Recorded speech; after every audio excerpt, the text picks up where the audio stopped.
What is going on, ladies and gents? Welcome to Collectors Gone Digital.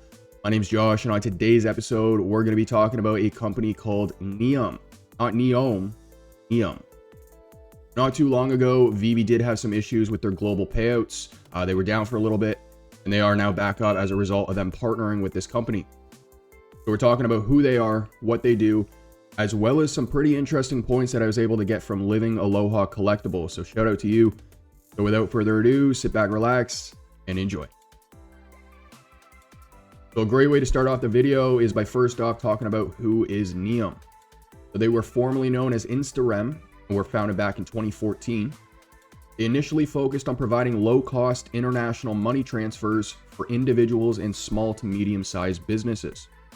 Now, over the years, NIUM expanded its services, catering to businesses, banks, and financial institutions with a wider range of cross-border payment solutions. They move money, manage foreign exchange, mitigate fraud so that your business can send and receive funds in real time. Now, they say they have a global network, and I will toss some photos on screen of some partnerships they announced. But they say they have 190 plus payout countries and territories around the world. They monitor over 100 real-time markets. They're regulated in over 35 markets. And they've issued over 75 million cards worldwide. So heading over to the licenses tab on their website, they claim to have licenses in 11 different jurisdictions. We have Australia, Canada, USA, European Union, UK, Hong Kong, India, Indonesia, Japan, Malaysia, and Singapore. Now they operate under NIUM Group, but they also operate under NIUM Travel, which we'll get into in one moment. But NIUM Travel has separate licenses, 3 of which are in Malta, UK, and the US. Now, for a majority of the rest of this video, guys, we are going to be focusing just on Canada and the USA. Under Canada here, you're going to see that they're regulated by the Financial Transactions and Reports Analysis Center of Canada, aka FINTRAC. And then under their US license, they're actually sponsored by a program offered by the Community Federal Savings Bank. Remember that name, you're going to hear it a lot moving forward. So before we get into some interesting articles here, here's just a brief description of what NIUM Travel actually is for anyone who wants to know. They say that for online travel agencies, slow, high-risk payments are eating and shrinking profit margins. Reconciliation and settlement delays are also creating funding gaps that can shut down business. To effectively pay airlines, hotels, and the global travel ecosystem, NIUM Payment Solutions, which features broad virtual credit card support, helps travel intermediaries maximize their profitability. So the first article we're covering here talks about how the Secret Service recovers nearly $3 million stolen from a North Carolina housing authority in a BEC scam. So here's what happened. A sender provided a voided check for a new account at the Community Federal Savings Bank, and the agency wired over $2.7 million. Again, the Community Federal Savings Bank is going to be the bank that provides the program that sponsors NIUM. The NCFHA was then contacted by its bank, Wells Fargo, who urged them to verify that the new account was legitimate. After discovering that the email address used by the sender was slightly different, they immediately filed a report online with the FBI's Internet Crime Complaint Center. 4 days later, the Secret Service took up the case. The Community Federal Savings Bank then informed that the account was actually managed by a company called CurrencyCloud, International Currency Transfer Service. Okay? CurrencyCloud partners with the bank to conduct wire transfers in states where it is not licensed to carry out transactions. That is key. You're going to hear it a couple more times in this episode. So again, just heading back to NIUM for one moment here, I want to emphasize this point. NIUM operates in the US under a program sponsored by the Community Federal Savings Bank. Remember this, okay? Because what we're going to do now is we're going to uncover a string of other companies operating the exact same way through the Community Federal Savings Bank. So let's actually check out CurrencyCloud. So heading over to CurrencyCloud under the regulation section on their website, we're going to notice 2 common things between CurrencyCloud and NIUM. We head to Canada, you're going to see that they are authorized by the Financial Transactions and Reports Analysis Center of Canada, FINTRAC. You head down to the US, you're going to see that they are sponsored under a program offered by the Community Federal Savings Bank, to which 𝗙𝗿𝗄𝗃 is a service provider. Now here's going to be another example. Wise. One account for all the money in the world, 106 countries. If I scroll down to the very bottom here, registered as a money service business with the Financial Transactions and Report Analysis Center of Canada, FINTRAC. Okay. Now I can change my location, Canadian, to United States. Confirm change. Scroll down. Authorized to operate in most states. Sponsored by the Canadian Federal Savings Bank, to which Wise is a service provider.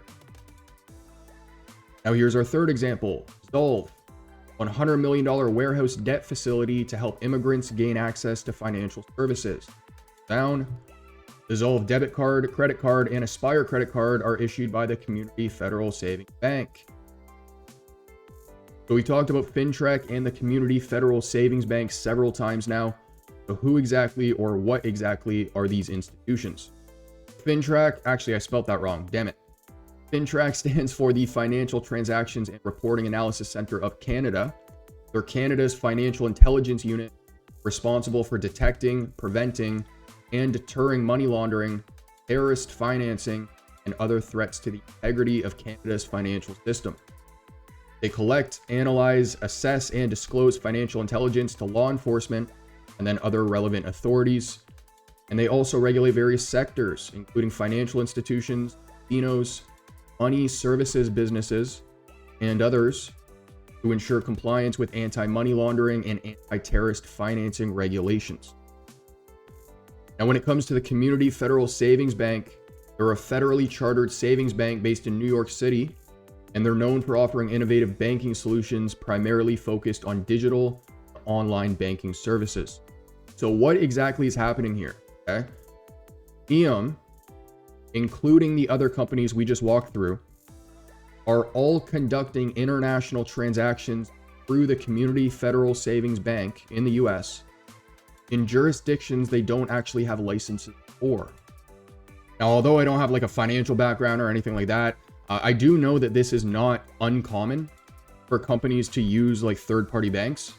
And this is because of the regulatory or compliance issues. The only thing I'd add to that is that I'm still pretty sure that the company still has to ensure that they're complying to the local laws and regulations. So I don't want to speak on like the possible legal repercussions or anything like that, just because I don't actually fully know. But my intention behind today's video was to grab the points and facts that Living Aloha Collectibles gathered and brought forward and help push it in front of more people in the. But for any financial advisors or banking specialists who have an opinion on what's happening here, I want to add some points in the comment section down below. I encourage it, and I'd be very interested to see what people are thinking. But I thought I'd round the video off by reading some of the reviews for the Community Federal Savings Bank, just in case the team hasn't taken these into consideration already. So we have a 1-star review from Gideon Emery. These guys own Wise, which is one of the companies we covered. He says he got hacked, multiple high-figure charges, no auto alert or hold like a real bank, immediately froze the card.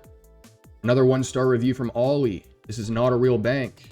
It is set up for fraudulent operations. And keep in mind, guys, these are random people. So, I mean, some of these comments could hold weight and could be true, but some of these could be complete BS at the same time. So, but they do have a lot of consistent comments. They're associated with crypto fraud schemes. Someone is using the bank as a base for fraud ops. An unidentified person was able to get into another one of my bank accounts, and they have continuously requested withdrawals to this bank. And to be completely honest, guys, I just had to scroll past like 31-star reviews to find the first 5-star, and I didn't see any 2, 3, or 4 stars in between those. Here's another consistent comment. I've had $3,281 stolen from my PayPal account after someone got access and attached a Community Federal account to it. Another one from Ali here says that they allowed someone to set up a fake bank account using her boyfriend's name, would not allow him to close the account despite it being his own name, claiming that they're a third party and that they wouldn't transfer his money back to him. And then I just keep seeing scammers use this bank. This is a fraudulent bank. The hackers who took my account sent money to this bank. this place is a fraud, and so on and so on. So, but they are a federally chartered savings bank. They have MTLs. And like I mentioned before, it's not totally uncommon for companies to do this with third-party banks. So that is something to consider. But like I said, let me know down below what your thoughts are. Ladies and gentlemen, that's going to conclude today's episode. I hope you enjoyed. That's going to be a summary of who NIUM is and what they do. And again, shout out to Aloha Collectibles for providing a lot of those points. I have linked his channel in the description down below if you want to check him out. But if you enjoyed the content, make sure to like and subscribe. Comment down below what you want to see in a future episode. As for our next, I'll catch you then.